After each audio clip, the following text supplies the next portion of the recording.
আল্লাহর বান্দা, তাহলে চিন্তা করেন এই জমিনের ভিতরে দেখা গেল আযাব যখন আসলো, ওই আযাবের ভিতরে সকলেই ক্ষতিগ্রস্ত ছিল। আমার একটা আলোচনা গত জুমার মধ্যে ছিল, ইউটিউব সোশ্যাল মিডিয়াতে আছে, আপনারা দেখে নিবেন।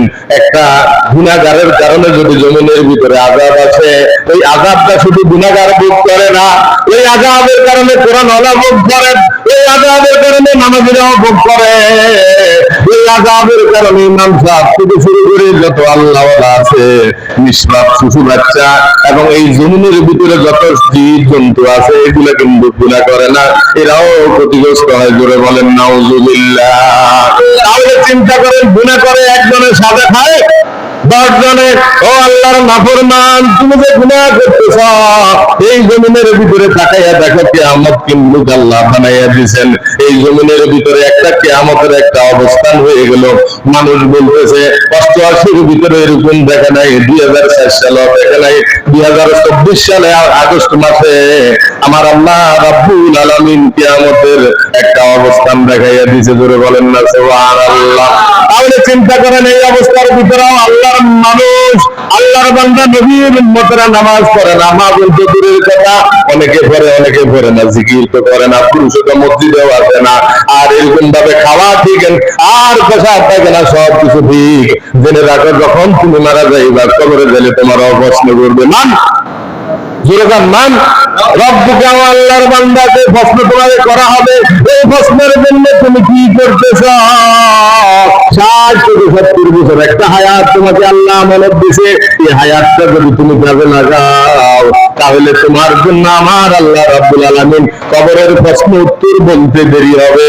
ফেরেশতারা যখন জিজ্ঞাসা মান রব্বুকা, তুমি সাথে সাথে উত্তর দিতে পারবে, আল্লাহর বান্দা, আমার রব হলো রব্বি আল্লাহ। বলেন না সুবহানাল্লাহ। আমার রব হলো রব্বি আল্লাহ। আয় হায় রে, আল্লাহর বান্দারা রব্বি আল্লাহ এমনি এমনি মুখে আসবে না।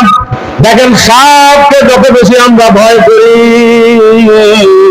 কিন্তু আল্লাহর আযাবকে আমরা ভয় করি না। ও মুসলমান, পুলিশকে যতটুকু আমরা ভয় করি, আল্লাহকে ভয় করি না। আর একটা ডাকাতকে যে পরিমাণ ভয় করে, ওই 100 ভাগের 1 ভাগ পরিমাণ যদি আল্লাহকে ভয় করতো, এই জমিনের ভিতরে আমার আল্লাহ রাব্বুল আলামিন জান্নাতের নিয়ামতের বালাখানা বানাইয়া দিতেন।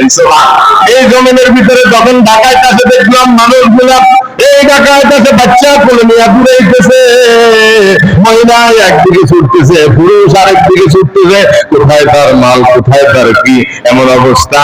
আল্লাহর বান্দা, শুনে রাখো, ডাকাত তোমাকে মারতে পারবে না। ডাকাতের হাতে কোনো ক্ষমতা নাই, সাপের হাতে কোনো ক্ষমতা নাই, ক্ষমতা একমাত্র আল্লাহর হাতে। আমার আল্লাহ বলে, আমি যাকে বাঁচাইবো কেউ তাকে মারতে পারবে না, আমি যাকে মারবো কেউ তাকে বাঁচাইতে পারবে না। সাইয়েদনা ওমর রাদিয়াল্লাহু তাআলা আনহু মদিনার খেলাফতে 10 বছর যখন উনি রাষ্ট্রনায়ক ছিলেন, কয় বছর? 10 বছর রাষ্ট্রনায়ক ছিলেন। ওই ওমর রাদিয়াল্লাহু তাআলা আনহুর জামানাতে মানুষ দলে দলে মানুষ আল্লাহর দিকে, ইসলামের দিকে আসতো। আর ইসলামের দিকে আসার জন্য মুসলমানের 1 নম্বর কাজ হলো দাওয়াত দেওয়া। কি দেওয়া? ও মুসলমান, আজকে দাওয়াত দেয় না। দাওয়াত তো এমন একটা জিনিস, আল্লাহর কথা বান্দাকে বলতে হয়, এটাকে বলে দাওয়াত। আর মানুষকে যে খানা খাওয়ায়, এটাকে বলে একরাম। হাদিসের ভাষার মধ্যে আছে, একরাম এক জিনিস, খানা হলো একরাম। মুসলমানদের হক, দাওয়াত হলো আল্লাহর কথা বান্দাকে বলা। জোরে বলেন সুবহানাল্লাহ। বাংলার জমিনের দিকে এখন আমরা দাওয়াত মনে করি, ইমাম সাহেব আমার বাড়িতে যাইয়েন, কালকে দাওয়াত। মুয়াজ্জিন, আপনি আমার বাড়িতে যাইয়েন, দাওয়াত। আর আত্মীয় স্বজন আরেকজনকে দাওয়াত দেয়, শুধু খানার দাওয়াত। বড় আফসোসের বিষয়, কোরআনুল কারীমের মধ্যে সূরা ইমরানের ভিতরে আল্লাহ রাব্বুল আলামিন বলেন, ওয়ালতাকুম মিনকুম উম্মাতুন ইয়াদউনা ইলাল খায়র ওয়া ইয়ামুরুনা বিল মারুফ ওয়া ইয়ানহাউনা আনিল মুনকার ওয়া উলাইকা হুমুল মুফলিহুন। সুবহানাল্লাহ। আরেকটু জোরে বলেন না সুবহানাল্লাহ। ওরে আল্লাহর বান্দা, আপনার সুবহানাল্লাহ যদি বলেন, আল্লাহর কোনো লাভ হবে না। দুনিয়ার সকল মানুষ মিলিয়াও যদি আল্লাহকে সিজদা দেয়, 1 ফুল পরিমাণ গুনাহ না করে, আল্লাহওয়ালা হয়ে যায়, নামাজি হয়ে যায়, হাজী হয়ে যায়, মানুষের ক্ষতি করে না, রোজা রাখে, নেক আমল করতে করতে আবেদ ওলি হয়ে গেছে। ওই আল্লাহ রাব্বুল আলামিনের যে সম্মান আছে, মুসলমান জানিয়া লাও, শুনিয়া লাও, ওই আল্লাহ রাব্বুল আলামিন আলামিনের এক চুল পরিমাণ সম্মান বাড়বে না, জোরে বলেন সুবহানাল্লাহ। আর যদি তামাম দুনিয়ার মানুষ, এক নম্বর তো বুঝলাম আমরা কি, তামাম দুনিয়ার মহিলা পুরুষ সব যদি আল্লাহর ওলি হয়, কি ওলি বলেন? আল্লাহর ওলি। ওলি মানে জীবনে কোনোদিন গুনাহ করে নাই। ওলি কাকে বলে? ওলির বহু বচন আলাদা আছে। হাদিসের ভিতরে বলে ওলি শব্দ হলো যাকে আল্লাহ গুনাহ থেকে মাহফুজ রাখেন, যার জীবনে গুনাহ নাই সেই হলো ওলি, জোরে বলেন সুবহানাল্লাহ। আর যার জীবনে গুনাহ আছে সে কখনো ওলি হইতে পারে না। ওলি হওয়ার জন্য চেষ্টা করা এক জিনিস, ওলি হওয়া আরেক জিনিস, জোরে বলেন না সুবহানাল্লাহ। তাহলে চিন্তা করেন, সব মানুষ যদি পৃথিবীর ওলি হয়ে যায়, আল্লাহর লাভ হবে না, জোরে বলেন। আল্লাহর লাভ হবে না, আল্লাহর কোন এক চুল পরিমাণ লাভ হবে না। যে বান্দা ওলি হবে তার লাভ হবে, যে মহিলা নামাজি হবে তার লাভ হবে, যে সন্তান আল্লাহ ভালো হবে তার লাভ হবে, যে সন্তান নামাজি হবে তার লাভ হবে। তাও আল্লাহর বান্দা, আল্লাহর কোনো লাভ হবে না। আল্লাহর ছেলেও নাই, মেয়েও নাই, আল্লাহর কোনো এরকম পুত্র নাই, আল্লাহর খানার কোনো প্রয়োজন নাই। আরেকটা ব্যাখ্যা জানেন, যদি দুনিয়ার সকল মানুষ মিলিয়া গুনাহ করে, কি করে? অনেক মানুষ প্রশ্ন করে, হুজুর আজকে যে ওয়াজ করেন মসজিদে মানুষ নাই, মাঠের মধ্যে মানুষ নাই, টেলিভিশন দোকানে মানুষ, হাজার হাজার মানুষ, ওয়াজের দ্বারা কি লাভ হবে? ওরে ঘোরা কপাল, ঘোরা কপালে তো ঘোরা লাগে না। যখন তুমি মারা যাইবা বুঝতে পারবা বছরে কয়দিন আছে। অনেকে বলে একটা হবে, মরার পরে একটা। আমি বলি না, একটা হওয়ার আগে 12টা হবে। কি হইব? 12টার পরে কিন্তু একটা হয়, একটা হবে না। মুসলমান, আল্লাহর বান্দা, নবীর উম্মত, তামাম পৃথিবীর সকল মানুষ মিলিয়ে যদি গুনাহ করে, আল্লাহর যে সম্মান আছে, ওয়াহদাহু লা শারীকা লাহু, সকলে বলেন লা ইলাহা ইল্লাল্লাহ মুহাম্মাদুর রাসূলুল্লাহ। আল্লাহ কয়জন? জোরে গান, আল্লাহ কয়জন? আমাদের বিশ্ব নবী কয়জন?